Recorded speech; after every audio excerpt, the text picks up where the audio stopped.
Aliw na aliw ang mga netizens sa mga eksena ni Gabo at Sam sa Sigabo, lalo na ngayong mas lumalabas ang comedy side ng kanilang kwento.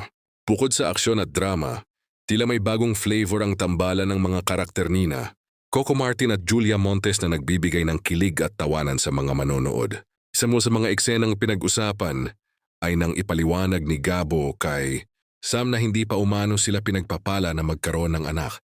Dahil sa sitwasyong kinasasangkutan ng dalawa sa kwento, nauwi ito sa nakakatawang usapan na agad namang kinagiliwan ng viewers.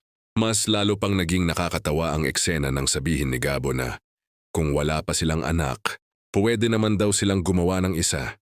Dahil dito, marami ang napareact ng ang bilis mo naman Gabo. Dahil tila hindi na nagpaligoy-ligoy ang karakter ni Coco sa kanyang sinabi kay Sam. Kapansin-pansin din ang reaksyon ni Sam sa mga banat ni Gabo.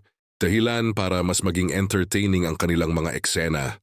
Para sa ilang fans, epektibo ang chemistry ni Coco at Julia, hindi lamang sa mabibigat at romantikong tagpo, kundi maging sa comedy. Dagsa tuloy ang masasayang reaksyon sa social media, lalo na mula sa mga sumusubaybay sa Sigabo.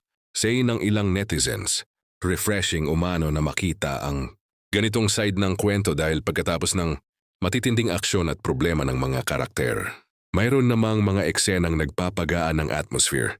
Mukhang marami pang nakakatawa at nakakakilig na tagpo ang maaaring abangan kina Gabo at Sam habang nagpapatuloy ang kanilang kwento.